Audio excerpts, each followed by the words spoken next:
Use Season 21, Episode 22, S21. GarageBand. Using Bluetooth. S21. You mean okay button. Navigation button. Tickets, please. Find your seats.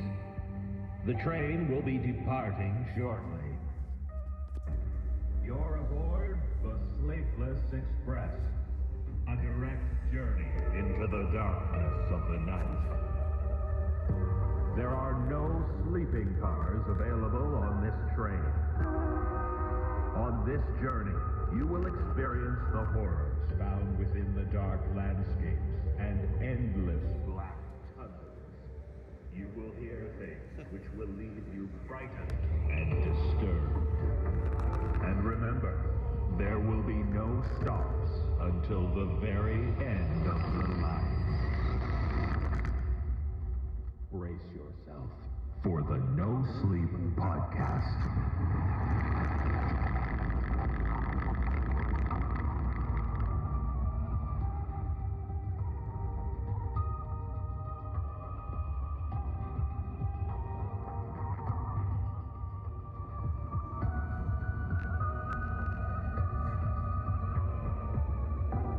Welcome aboard the No Sleep Podcast.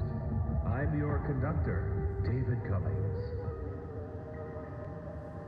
Have you ever noticed that some people aren't who you think they are? When you get to know them, you develop a picture of who they are, what they like, how they act, etc., etc. And then, perhaps suddenly, or over time, you learn what they're actually all about. And in the world of horror, those changes usually aren't for the better. And if you're looking to change things up and add a new podcast to your list, one with captivating mystery and intrigue, I'd suggest you check out The Gentleman from Hell. 24 years ago, the peaceful town of Cold Sparrow became the center of one of the most baffling mysteries in modern history. Without warning, its entire population vanished, leaving no trace behind. Among the missing was Benjamin Veers, a writer-turned-billionaire whose late father was something of an enigma long before the mass disappearance. In the decades since, theories have abounded, ranging from cult involvement to mass abductions, and even whispers of government conspiracies. Now a new team of investigators has been called to the desolate town. 3 renowned private detectives who previously dismantled one of the most dangerous cults in recent memory. Their sights are now set on unraveling the mystery of Cold Sparrow. Some mysteries run deeper than others, but this one might lead all the way down to hell. H.R. Hughes. The guy made a mint writing books about real-life mysteries. I've been to a lot of bad locations in my day, but nothing sets my teeth on edge like this place. Did you hear that? Sure did. That's the elevator. The elevator that needs a complete overhaul to work. Same. Now there's a topic your father was exceedingly interested in. What's that? The dam. Leon, I'm not getting a good feeling about this. I think you should just let it be. Here it comes. I can't really get out of sight. Hear me? You did what had to be done. We killed you. Sometimes what goes down comes back up again.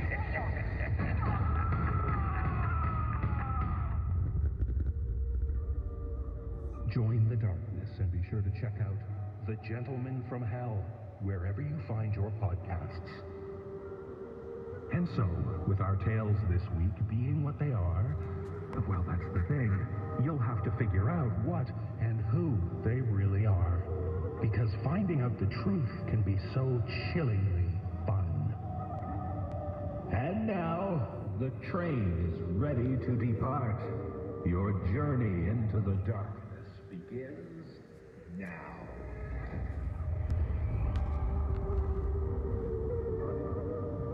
In our first tale, we meet a doctor of philosophy.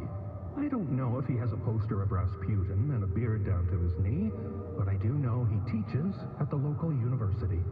And in this tale, shared with us by author Brian Livell, the professor finds himself in a one-sided discussion with someone whose actions are becoming rather questionable. Performing this tale are Peter Lewis, Aaron Lillis, Mary Murphy, and Atticus Jackson. So no matter how much you learn, you have to accept that there will always be some unanswerable questions.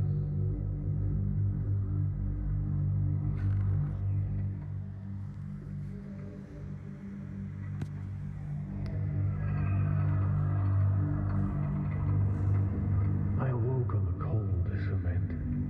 Was locked up in a cage, reminiscent of a Wild West jail cell, 10 feet cubed. It looked like I was in a cavernous basement with brick walls and a wooden staircase leading up to a dark green door on the wall parallel to the front of the cage. On the ground, at the foot of its chained and padlocked steel entrance gate was a note. I walked over, peeled the familiar pink post-it from the floor, and read the also familiar handwriting scribbled on it. Where are you? Another fucking unanswerable question. I had no clue where I was or how I had gotten there. I had started receiving these pieces of paper a few days ago and never thought they would lead me to this shithole, covered with blood and feeling like my head was about to explode. Maybe I should back up a bit, huh? I've been receiving these insane notes for a week. The first one was stuck to my office door at the university. Although mysterious and equally unanswerable, the question was innocent enough. It read, "What is the final digit of pi?" I had written the inscription off as a prank. I was no mathematician, but as a philosophy professor I was well aware of the silly mind games and conundrums produced so prolifically by mathematics. Well, the answer was obvious, but maybe a fresh undergrad STEM lord was trying to be clever by fooling the goofy philosophy nerd. Maybe they had received a bad grade on their most recent essay and felt the need to score cheap intellectual points. I, slightly annoyed but a good sport who's always down to play along, took out my pen. I hastily jotted, "We will never know," onto the post-it and stuck it back on my door. For a second, I considered writing a different answer. Is it that we will never know the final digit, or is it that it does not exist? And is there a difference? I checked my watch. Time for epistemology, no time for this puerile shit. Grabbing my things, I headed for my poorly attended class. Almost immediately, I forgot about the pink note. My thoughts had turned to the students, and whether they had actually read, or, dare I hope, understood the Gilbert Ryle essay that was assigned for the day's discussion. The following morning started early with Philosophy 101. Most instructors hate teaching that course, believing they have more important things to do. I, however, enjoy it. The students appreciate my good attitude and a knack for making the class fun, even though it covers too many subjects in too little time. Besides, the intro courses were the only ones that had more than 10 students in the room. Here, I could perform to a packed house, even if it was a captive audience. The only thing I hated was handing back essays. When I do, I put them out in stacks on the table, sorted by last names. Watching these kids' hopeful expressions morph into disappointment as they dig out their work, only to find it covered in red ink, is heartbreaking. Although I create a fun lecture, I am a brutal writing critic.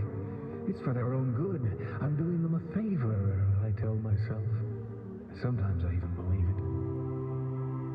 This day was one of those horrible essay return days. Judging from the large number of bold but poorly defended arguments I was lugging to the lecture hall, it was going to be rough.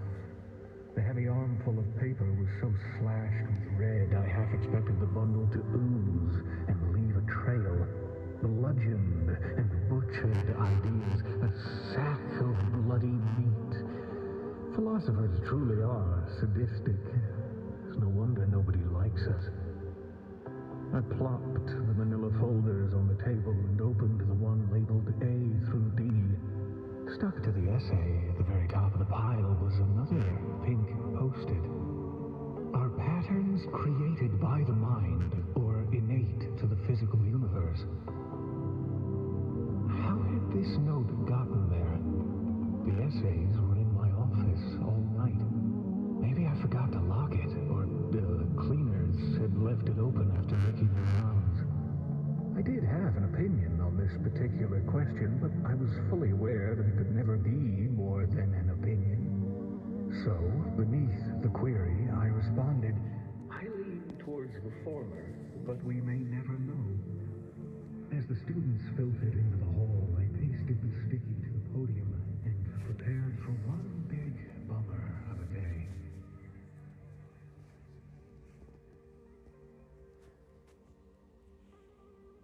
At 6 o'clock, I arrived back home. My 3-year-old son ran to greet me at the door.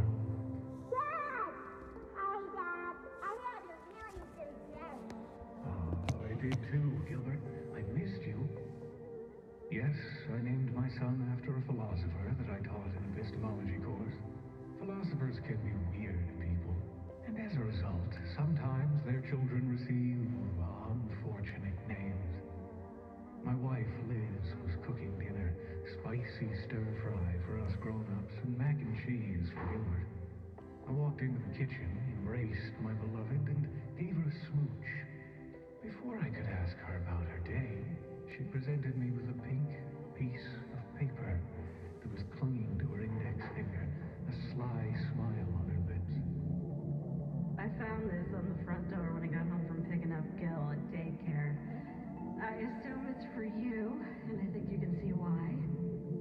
I snatched up the note and read it. The others had been innocuous. This one, however, carried a whiff of the sinister along with it. Are evil people born or created? The fuck? Liz sensed my unease. What is it? One of your dweeboid colleagues? I thought for a moment before responding. I took a deep breath and forced it out between clenched lips, making the sound of a bemused horse.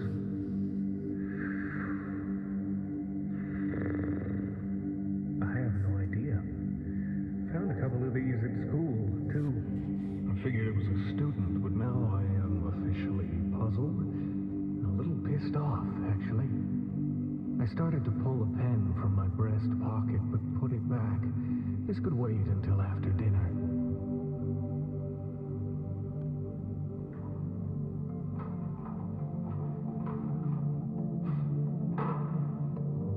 After cleaning up the dishes, as Liz got Gilbert ready for bed, I found the note and wrote my response. Fuck off, you lowlife. I walked out into the dark, chilly, late fall night and stuck the note to my mailbox. While I did want my response to be read, I felt deep down I didn't want the messenger to come back up to my doorstep, too close to my family for comfort. If I was given another sticky before someone confessed to this prank, I would contact the authorities. Maybe they had some kind of high-tech gadget they could use to help me identify their author. A couple of uneventful days passed. Everywhere I went, I looked for notes, but found none. On the evening of the third day, as I was walking back to my car after a long slog of trying to philosophize with children who couldn't care less about philosophy, I caught a glimpse of a small patch of bright pink on my windshield. There was a quick jolt of excited uneasiness, and I broke into a jog. When I reached my car and grabbed the note, my emotional state turned to confusion and then to grave concern as I read it. Where is the spare key to your house? The correct response should have been under the doormat, but it It seemed obvious that whoever wrote this note already knew that and had moved it. Now, my uncertainty over the key's location and whose possession it was in terrified me. I jumped into my rundown old Subaru Outback and drove home as fast as possible. The trip took half the time as usual, but it felt like it lasted forever. After hastily parking in the driveway and scrambling out of the driver's seat, I ran to my front door and entered the house. Immediately, I saw that something was wrong. If I were a detective, I would have described my living room as showing signs of a struggle. My family was nowhere to be found. I checked all the rooms, but my wife and child were gone. I returned to the living room and I realized I had left the door wide open. Once I slammed it closed, I saw a new note on the interior side of the front door. With trembling hands, I slowly removed it. It read, "What happened to your family?" Dear fucking God. My mind broke. In a rage, I punched my fist into the wall as hard as I could. I hit a stud, and my hand broke, too. Screaming in pain, I dropped to the floor. I nursed my throbbing hand as my thoughts ran wild. Every worst possible conclusion to this insane story materialized before my mind's eye. The coroner on the phone requesting me to identify the bodies. A lifetime of wondering what happened to my wife and son and never knowing the truth. The rumors that I was involved. And which was worse, knowing everything about my poor family's grisly end, or their whereabouts becoming just another in a long list of these damnable, unanswerable questions.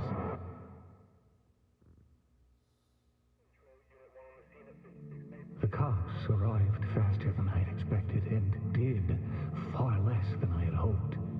They looked around, asked questions, and collected the post-its in a plastic bag. Aren't you guys gonna, I don't know, dust footprints or something? The cop responded with a look that said, "Oh great, another moron that watches too much CSI." He then assured me in a bored, monotone voice that they would not stop until this creep was brought to justice. It didn't help. What kind of an asshole tosses such a cliché throwaway line to a guy whose family has just disappeared? I glared angrily and thought, oh now who's the stereotype, you fucking pig? As they left, one of them suggested I try and get some rest. Another useless utterance. There is no way I will be getting any sleep tonight, I thought. My vocal cords robotically told them goodbye. But what I wanted to say was go fuck yourselves. Now alone, I plopped down on the recliner in the living room. I just wanted to think, to devise a plan, to find my family, to save them, if it was not already too late. But I was more tired than I realized, and soon I drifted off to sleep. I awoke at 2 a.m. My broken knuckles ached. The house was completely dark. I did not remember turning off the lights. I reached for the lamp by the recliner and tried to click it on, but it emitted no photons. As my consciousness slowly leaked back in, I became aware of a foreign object clinging to my forehead. Reaching up, the fingers reported their findings, and a tingling chill ran through my body. Another post-it. I pulled my phone from my back pocket, activated the flashlight, and read it. Where am I? Exploding up from the chair, I started for the front door. I've got to get out of here, my inner monologue screamed. When I tore open the door and bolted into the freezing cold morning air, my face was met with the business end of a swinging baseball bat. And everything went dark.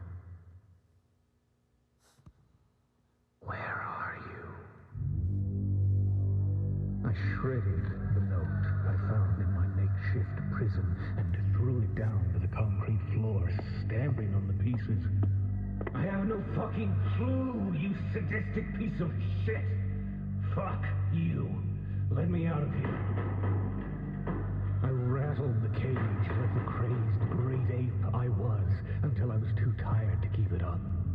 My head pulsed with excruciating pain, and I could feel blood dried and congealing on my forehead where the bat had connected early that morning. What has this psycho done to my family? What will he do to me? As my face twisted into a scowl of the skin around the scabbed wound stretched, the gash reopened and fresh blood trickled down my face. Lightheadedness swept over me. After sobbing away my remaining energy, I laid down, curled up, and fell unconscious. The smell of food roused me. I was starving, and a plate of meat and vegetables was sitting in the same spot where I had found the most recent note. I wolfed it down. The meat was perfectly prepared, juicy, tender, well-seasoned. At least this motherfucker can cook, I thought. I used the vegetables to sop up the succulent juices left behind. My heart stopped as I heard chuckling, no, giggling, like an adult pretending to be a child from the wall to my left. There was a single hanging bulb in the basement that cast more shadow than illumination around the room. Who's there? I said, who's there? Answer me. My eyes adjusted to the darkness. I scanned the wall where I heard the voice, and I noticed a little hole drilled in the brick wall. As I watched it, I saw the unmistakable glint of a wet, pale yellow eyeball peering out. I shrieked. The metal plate fell from my hands and clanged on the cement. I looked down and saw another note, moist and slimy with fat, plastered to the floor. This one must have been hidden under the big pile of food I had just scarfed. The giggles grew louder.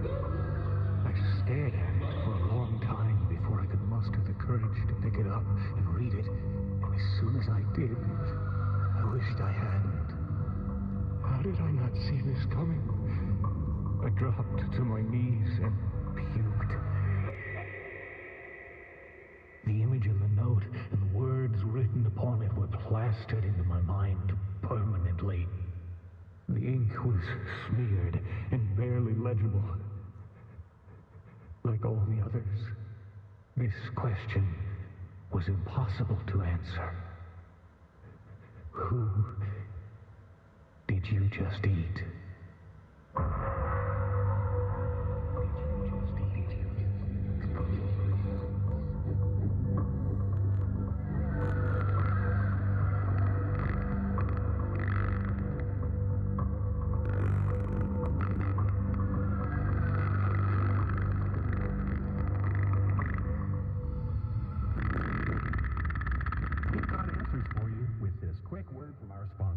For ad-free, extended horror content, go to sleepless.thenosleeppodcast.com. What's a good meal without some delicious coffee to go with it, right? Well, these days I am loving the coffee I make at home thanks to the beans I get from Trade Coffee.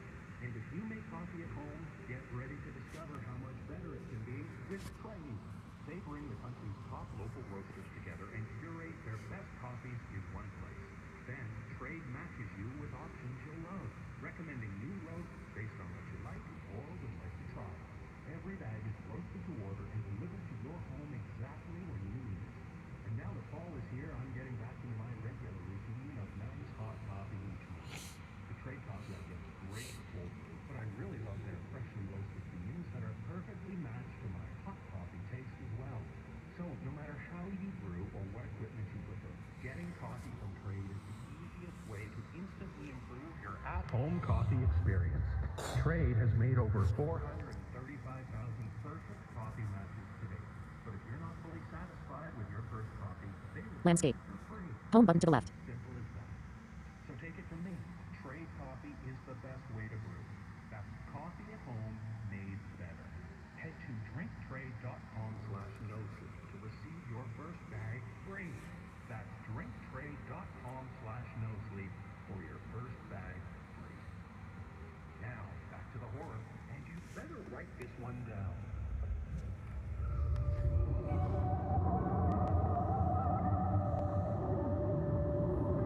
These days, we have technology like speech-to-text and other easy ways to transcribe words to the page.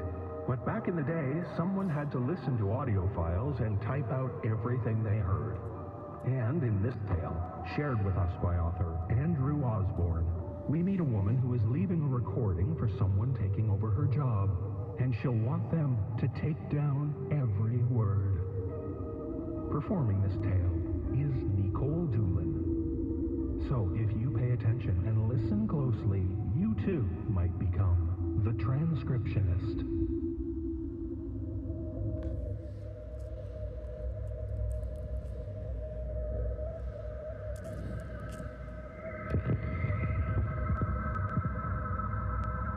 Before we get started, I'd like to say hello to the person listening to my voice and transcribing the story I'm about to share.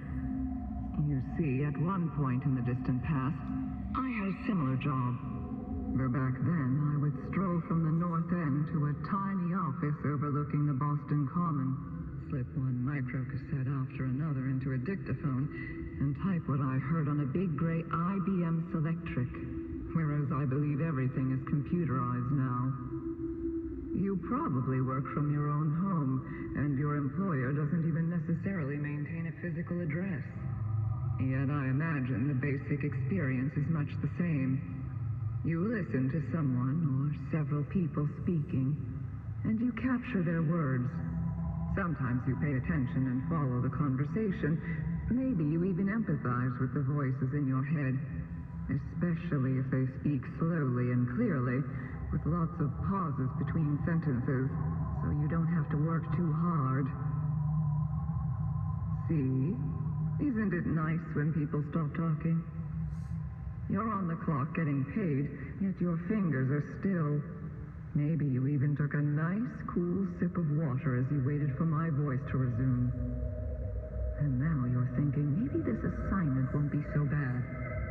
Not like the jobs where every word is garbled, planting seeds of headache in your mind that blossom into misanthropic rage as you fight second by second over the course of hours to untangle the insipid overlapping conversations of people who never stop interrupting one another.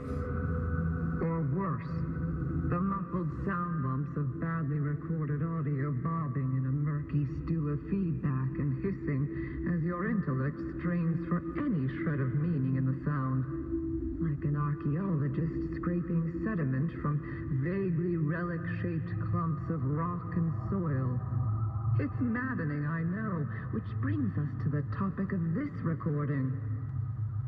You see, back during my working days, I primarily transcribed tapes for the Boston Police Department. Court hearings, interrogations, that sort of thing.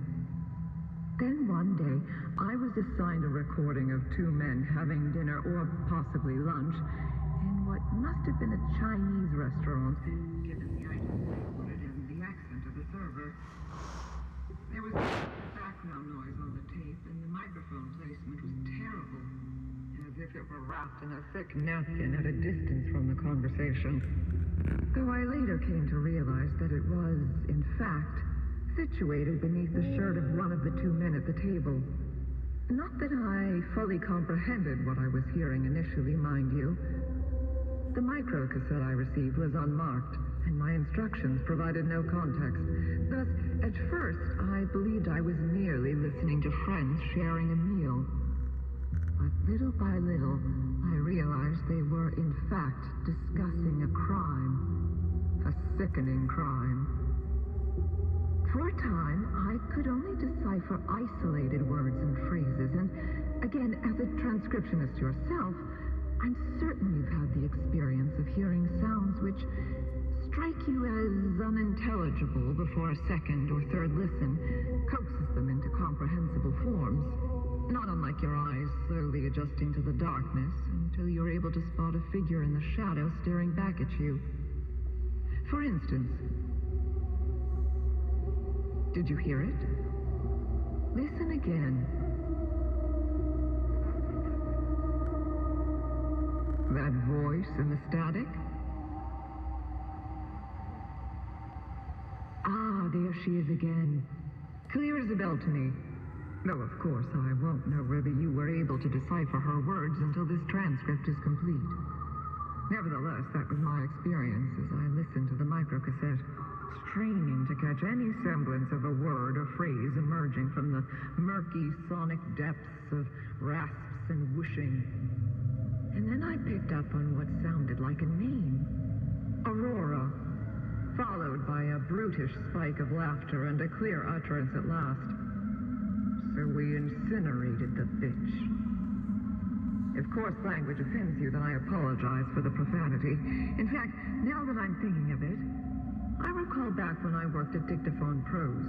One of my Christian co-workers there simply refused to continue transcribing recordings containing swear words and would instead request another assignment. As for me, I was far more troubled by the seeming implication of violence in the phrase and quickly mentioned what I'd heard to my supervisor, who explained that the client was the Boston Bureau of Investigative Services, and the microcassette was a surveillance recording by an undercover investigator wearing a wire. Beyond that, he had no further information and said that I didn't have to continue transcribing the tape if I found the audio too disturbing. But at any rate, I was not to share details of what I'd heard per the terms of the blanket non-disclosure agreement I'd signed prior to the start of my employment with Dictaphone Prose. An agreement I'll violate now that the case is decades in the past and essentially public knowledge. Indeed, if you're old enough, you may even recall the extensive sensational news coverage at the time about a human trafficking ring in the North End, the charred remains of sex workers in the Fort Point Channel, the mishandled evidence, the overturned conviction. Or did you forget? Naturally, I have no way of knowing what you do or do not remember. I am, after all, just another voice speaking between your ears, the latest of many. Or perhaps you are not even hearing me at all by this point. It's a funny thing about transcription, isn't it? The way your subconscious can process a stream of audio as you type without the words truly registering, leaving your conscious mind seemingly free to ponder entirely different things, like how much you'd enjoy a cup of tea right now. And so you decide to get up and turn on the burner under the kettle as soon as there's a pause in the discussion. Which reminds me, I promised to stop talking now and again to give us both a bit of a break. Isn't that right? Now, where was I?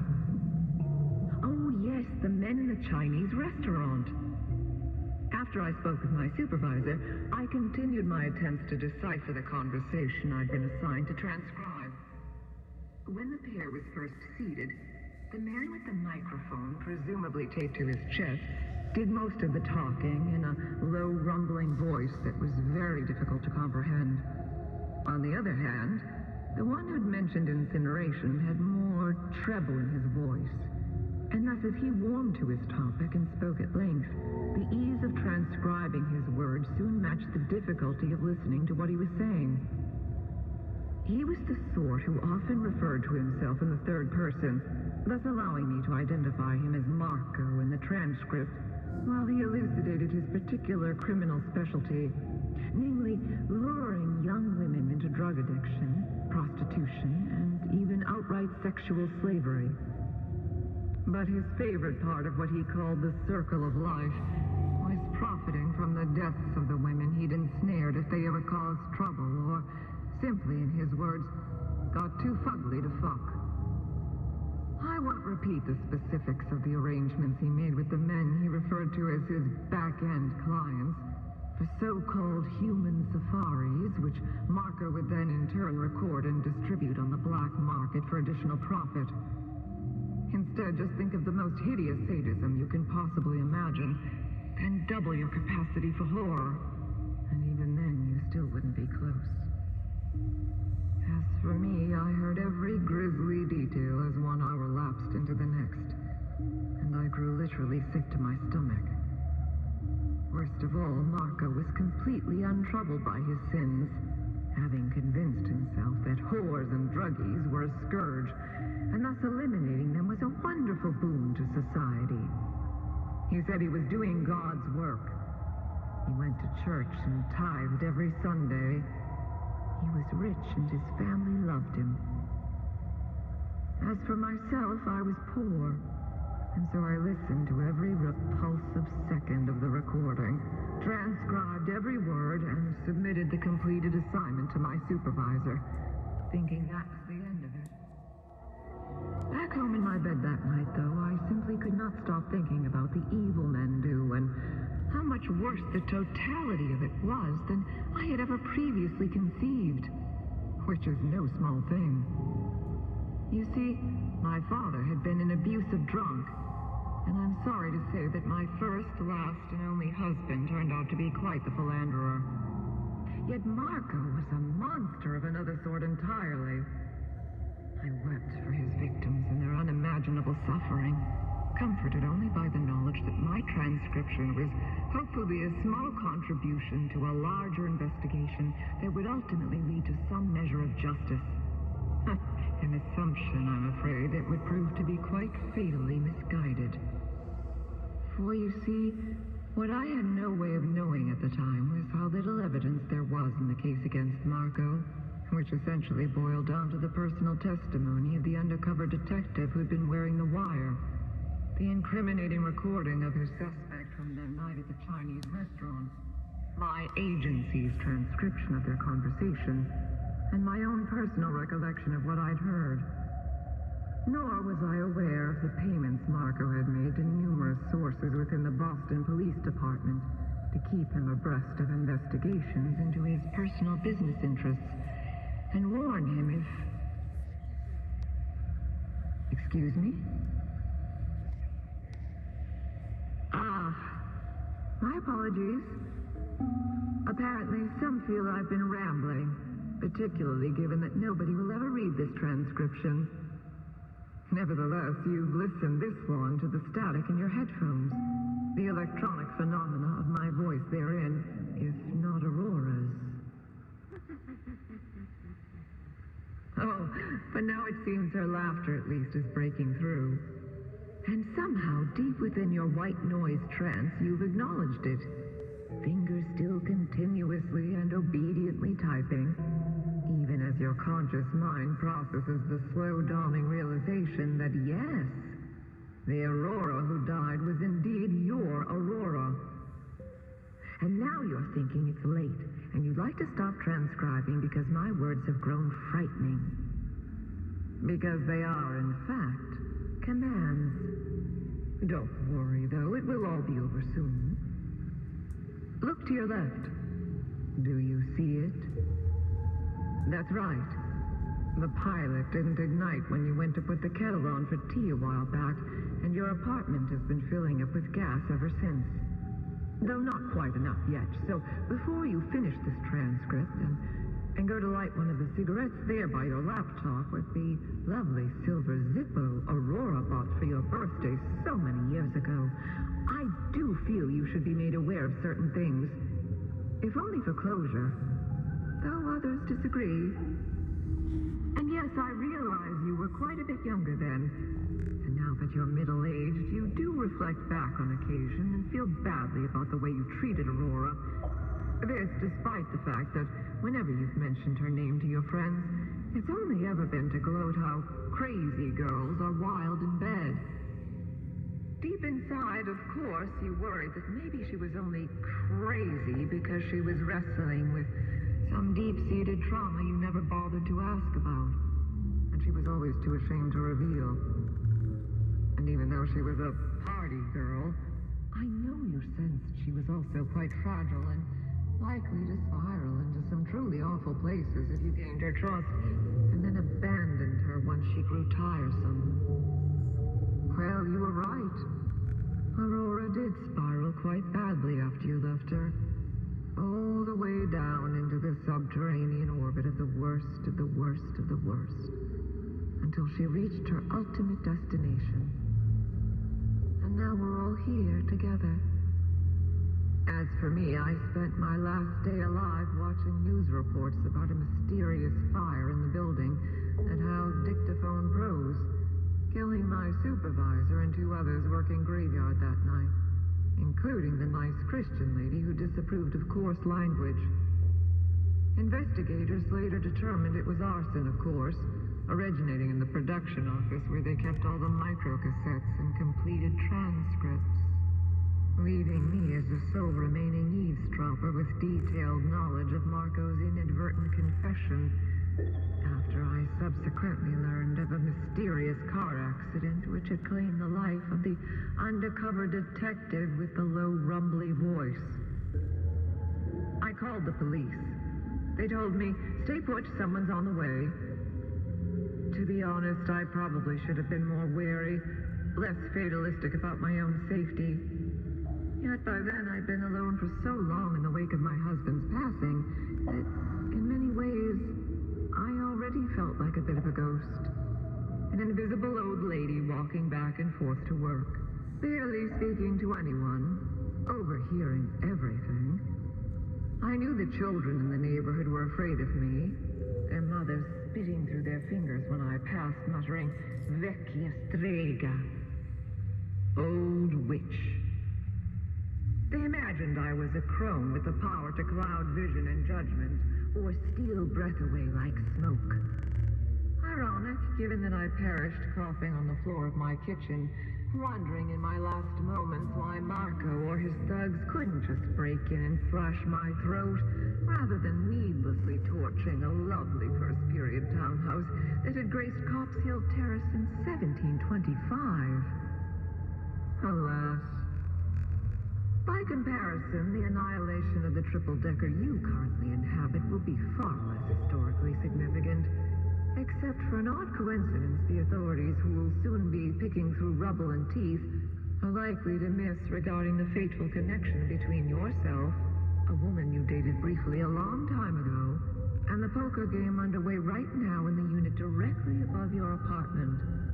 Hosted by a former BPD sergeant forced into early retirement under a cloud of suspicion due to an alleged association with one of the players at his table tonight, thought by many to be an underworld figure, though he was never convicted of any crime. What's that? Do I detect a bit of emotion? Does it all seem terribly unfair? Do you think you're just an innocent bystander in the right place at the wrong time, and there must be another way? There isn't. And as for what's fair, we'll let you ponder that one as you reach for your Zippo and a final cigarette. Good boy. Now, go ahead. Light up.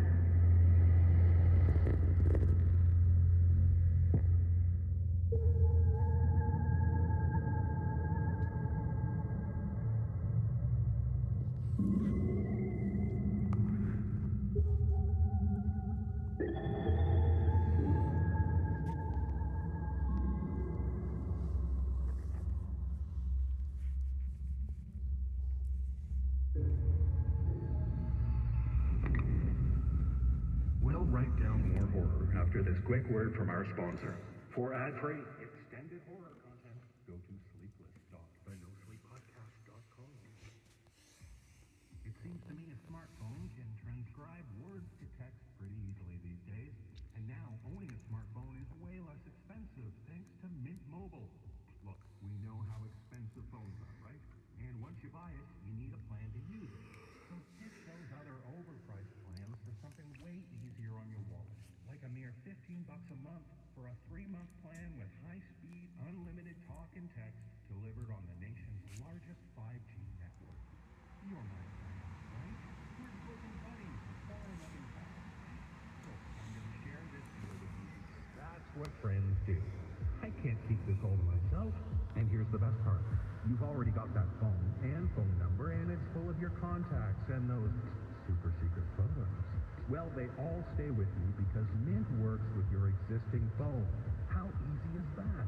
So to get this new customer offer and your new 3-month premium wireless plan for just $15 a month, go to mintmobile.com/NSP.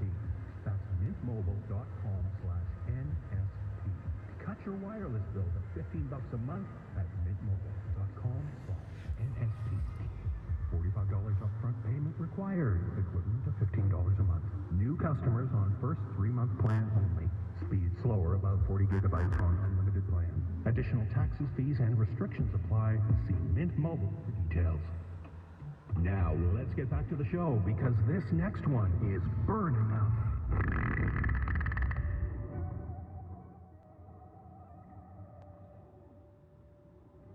If you have ever lived through the nightmare of a house fire, you know how horrifying it can be.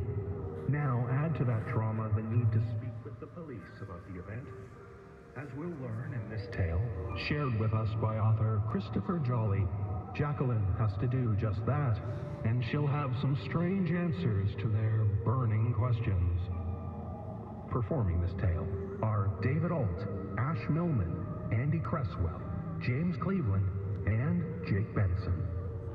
So, you know what they say, where there's smoke, there's fire. And that applies if you're having a conversation with you-know-who.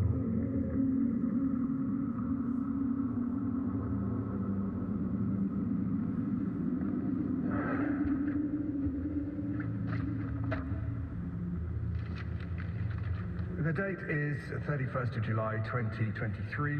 The location is Radford Falls Police Station. This recording is taking place in interview room 2. Present for the recording is Sergeant Andrew Roberts. And myself, Detective Shane Potter. Could you confirm your name and date of birth, ma'am? Yes, I'm Jacqueline Waters. My date of birth, 10th of August, 1982. And you reside at number 12, Ashworth Terrace, Radford Falls? I do. Just so we're clear, this is a standardized interview. You are not being interviewed under caution, but as is your right, you have the right to legal representation, but you have chosen to waive that right. Yes, I have. Okay then, what would you prefer, Jackie or Jacqueline? Jacqueline. Jacqueline's fine. Okay then, Jacqueline. First thing I want to make clear, whatever has happened, I'll make it my job to get to the bottom of this, okay?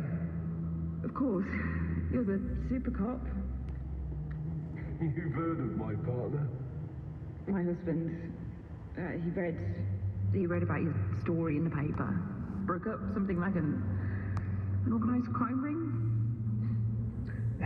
That is me. He was always impressed with your stories.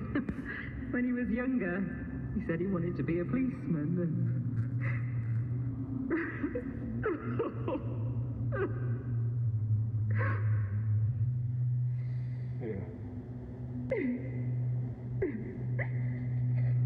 Yeah, why don't I? Would you like some coffee, Jacqueline? It's been a long night. Okay. Yeah, sure. I'll grab us a coffee. Jacqueline, I want to make it clear, we're just trying to piece this together, and once we have, you get on to, well, have you got somewhere to stay? The Sergeant Willis, I think, said that a hotel would be provided. Okay. Jacqueline, the reason why I'm here, in crimes like this, time is of the essence. Clues are fresh, information is fresh. All of it helps paint a clearer picture of what took place. What you remember, your witness statement, that's also clearer. As a cop, I know that as days go by, witnesses' memories can become muddled, unclear, and affected by events around them after what they've seen. Subtle differences are all it takes to throw a case off. A yellow jacket becomes an orange jacket. Stubble becomes a beard. Do you understand? Yes. Okay then. So first, I'd just like to start with the night in question. What is the first thing you remember? It... burning. A burning smell. Okay. I was sleepy and I thought it was Landscape. toast. Home button to the right. I sit up and called out for Michael, my husband, and that's when I felt the wet on the sheets. It's okay. It's okay. My face and the smell. I knew what it was and... The smell of blood. Yes. I stumbled from the bed and I was calling out for Michael and then the kids. I started to... Did you go to their rooms, the children's? Yeah. I shouted for them, but there was so much smoke. I could barely see. And then I...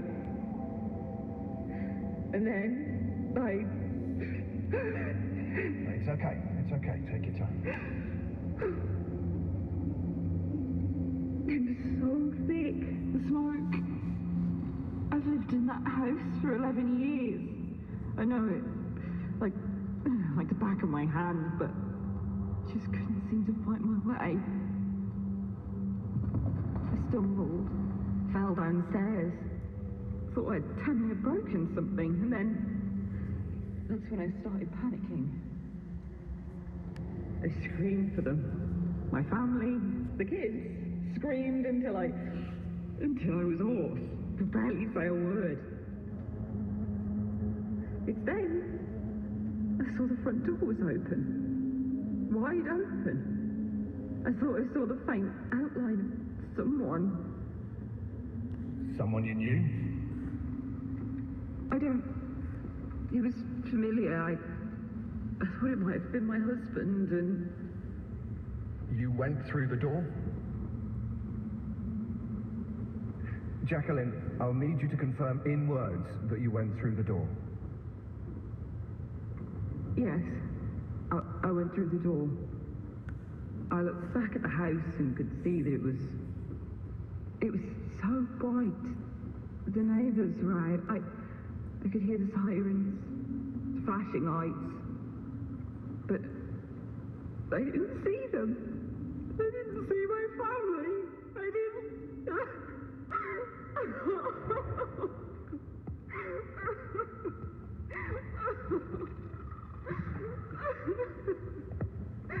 Here, it's water. Thank you. Better? I don't know, Jacqueline, for the purposes of this recording, I need to reconfirm several details of what's happened. I appreciate this will be difficult, but... It's fine. So, we can confirm that you were the sole survivor of this fire.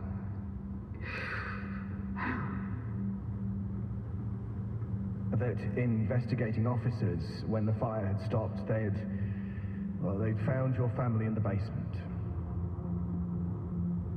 Yes. Your husband, Michael, and your two daughters, Mallory and Samantha.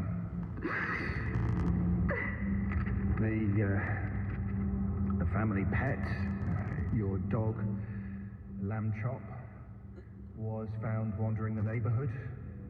We feel that perhaps he may have wandered out of the house. As you are also aware, you were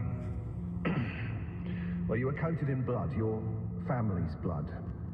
Early tests indicate the matches are of your husband and two daughters. I know. Now, obviously the house is still an active crime scene, but we need to learn as much as possible right now. Am I suspect? That's your right to ask.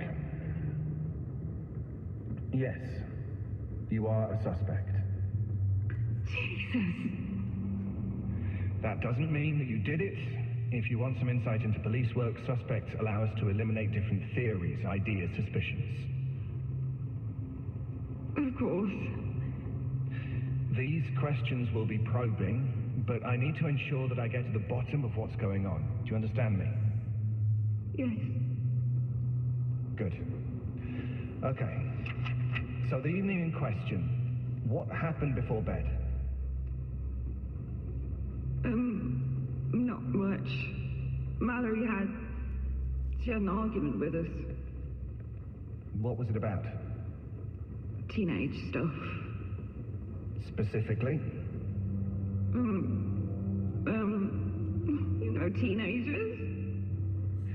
I do, but please. She was still very angry with me and her father. So we wouldn't let her see Ash. Ash? Ashley Lamb. He's in my daughter's grade at school, and... Yeah, I know the name. That's because he's trouble. He's been here God knows how many times. Lord knows we didn't want him spending time with our daughter. Okay, what else? Well, after the fireworks had settled, we girls went off to bed. And Michael and we watched a movie. I think it was a James Bond movie. I'm not sure. It was Michael's choice. We turned in soon after. Do you know the time? A little after 11, I think. And then I woke up to...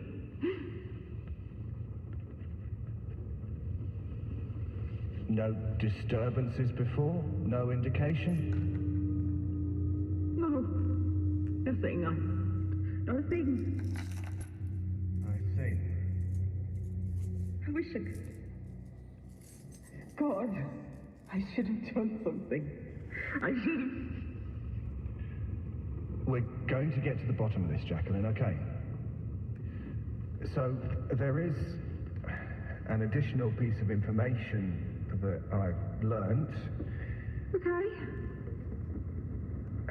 Your family wasn't alone down there. They found another body with your family. What? Another person, Jacqueline, was in your house in the basement. But who? Coffee's up. Oh, it's fantastic. Thanks, man. Jacqueline, head outside. Officer Faulkner is out there. Let her get you out for some fresh air, okay? Okay. Sure. My partner will come get you in a short while. Okay. Thank you.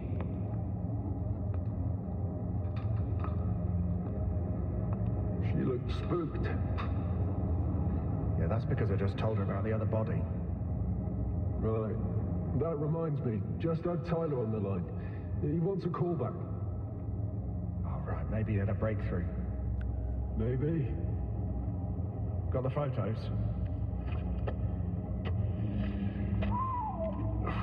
You ever seen anything like that before? Never. Weird as shit. Any ideas what those words even mean? Not a clue. I did a quick Google Translate, but got nothing. Something's not adding up. Say that again. What's your handle on her? I don't know. She's scared, in shock. Early forensics seem to stand up a story. Does look like she remained in that bed. But? It doesn't feel right. I hear that. You remember Chris Mizzy? Mizzy? The professor, languages guy? Yeah, worked that case with the dealers that were using a cipher. See if you can get a hold of him. Maybe you can take a look. Oh, that's interesting. Hey, see that? Shit. I haven't played with one of those since I was a kid. Right. Yeah, Chris Mizzy. On it. You want me to get her? Yeah, just hold off for 2 minutes. 10-4.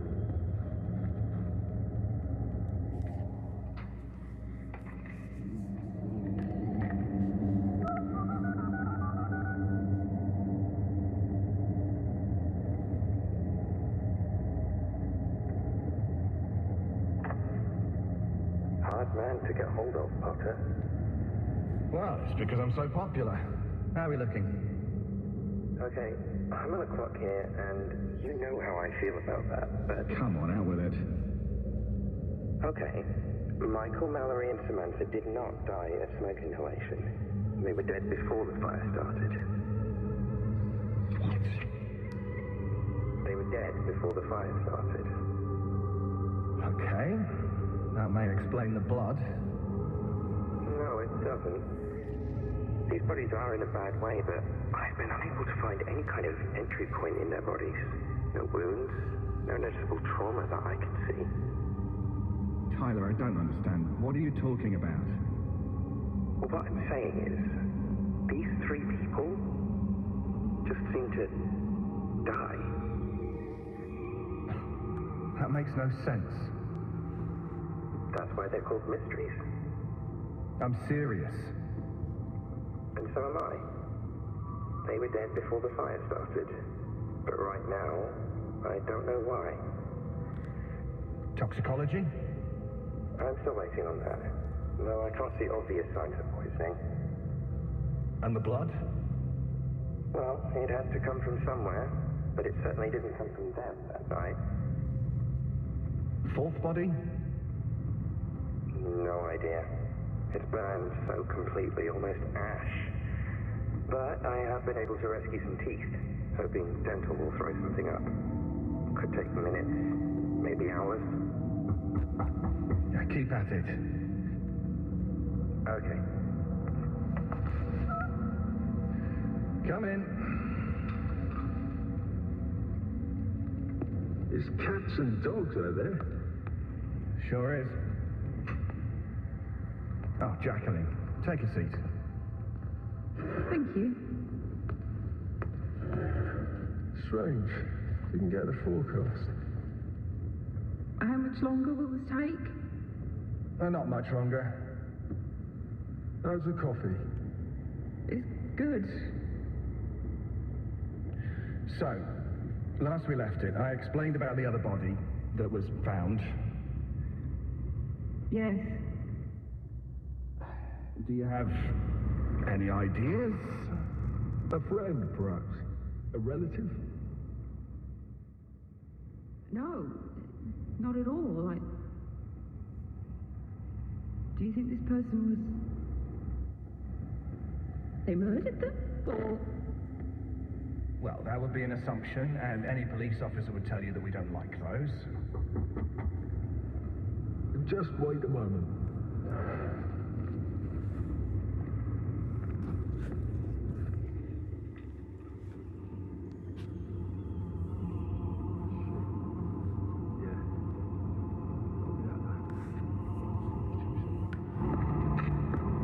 Potter, I've got to go. Apparently there's been a bus crash just 2 miles from here. They need some extra help. Okay, sure.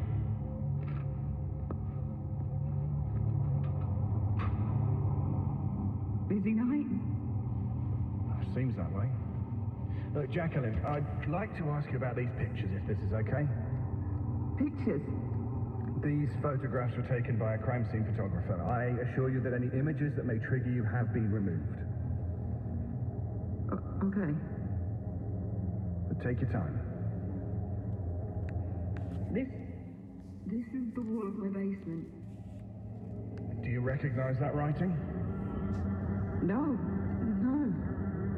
I've never seen anything like it. Okay. It looks Greek, maybe? I don't... This was on the wall? Seems so. Not sure what it says.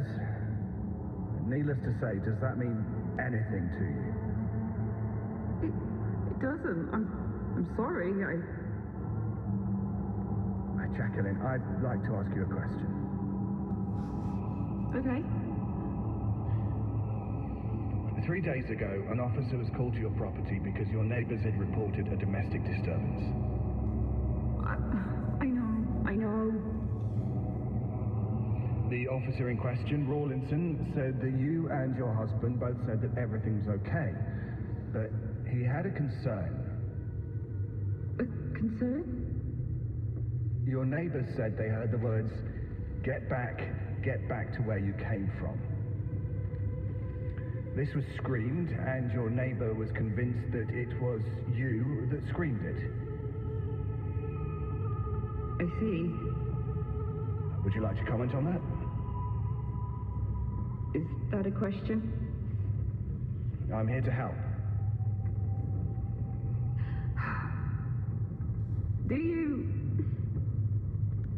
you believe in ghosts, Detective? Ghosts? Yes. I can't say I've ever considered it. Never? Not even when you were younger? No. When I was 17, I stayed with my aunt. My mom could be difficult. My aunt, she had a house by the lake. Okay. One night I heard a steady tap, tap, tap on the bedroom window. It wasn't loud. It was just enough to wake me. I opened my eyes and looked at the window. I could see these two eyes. A faint redness. Pained. It was like he was in a shroud. A shadowy shroud. Those eyes were the only thing I could make out. Jacqueline? The next day, I spoke to my aunt. It was half remembered, and she told me about a man. A jilted lover. He took his own life. Threw himself from the bridge and drowned. It's then I realized that the red eyes were because he cried. Tears had turned his eyes red. Jacqueline, I just believe in facts, not stories. Why? I believe in what I see, not what I'm told. Hard evidence. Well, I believed in what I saw. Have you never wondered? Never wondered that with every movement out the corner of your eye, every strange sensation that the body feels, that there's maybe more? Jacqueline. I'll tell you everything, but you need to ensure you have an open mind. An open mind? Please. Okay.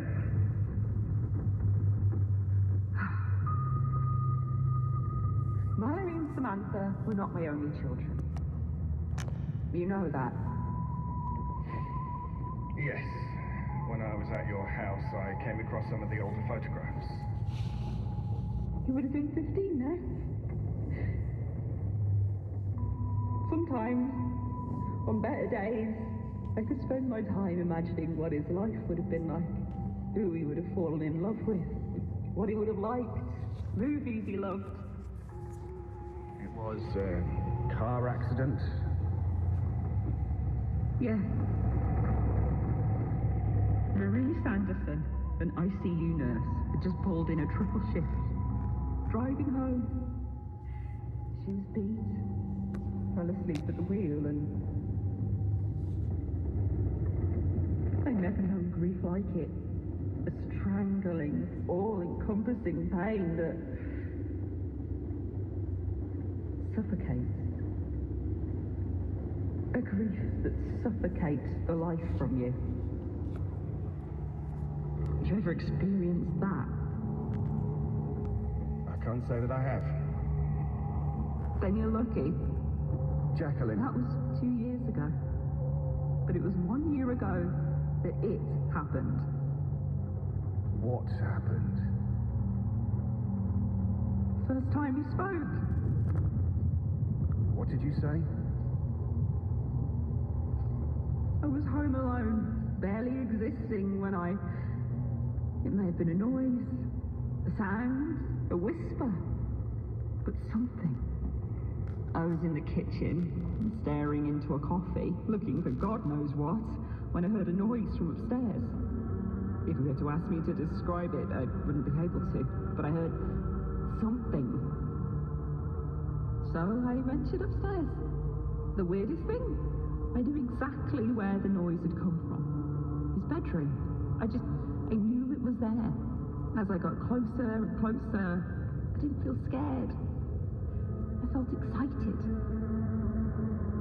I pushed the door open and there it was. What? His favourite toy as a baby. A stuffed plushy cat. Tickles. Right there in the centre of the bedroom. Jacqueline, I think that... It's in the photograph. Excuse me? The images you showed me. Yes? Second one from the end, on the mantle. Yeah? You see it? I do. Untouched. Not even covered in ash.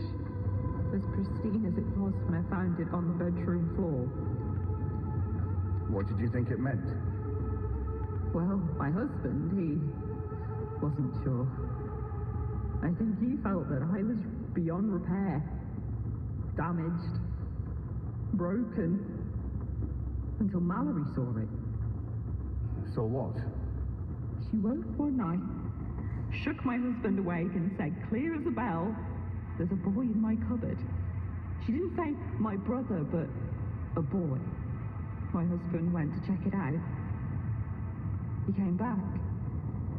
He didn't tell me what he saw, but I knew he saw something because he was white. I don't mean that as a joke. He was white. Jacqueline, are you saying that you and your family were being haunted by your late son? Not haunted. That would be the wrong way to describe it. He was somewhere else. You can throw those outdated ideas of heaven and hell away. They don't exist. Or at least our understanding of what they are. No, this was something else. You see, every sighting, every time we saw him or heard him, we were overwhelmed with a sense of pure anguish, grief, fear, like seeing him somehow communicated to us. Our boy was not in a good place. He was frightened. He needed his mother. Jacqueline. It was 8 weeks ago. It was 8 weeks ago that we decided Samantha had screamed. I'd never heard anything like it before. What? I raced to her bedroom and there, in the darkness, he was on her ceiling, coming out of the shadows, suspended above her bed, looking down at her, reaching for her. My boy needed help. What did you do?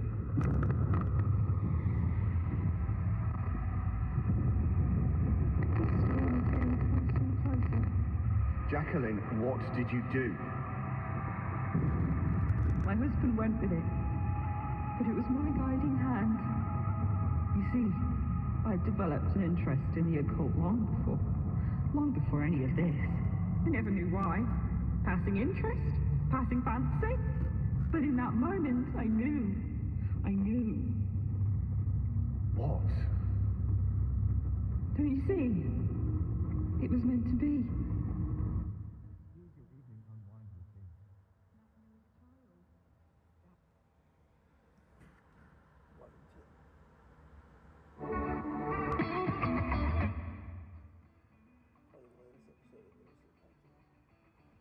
Playing the No Sleep podcast from Amazon Music. Screen locked.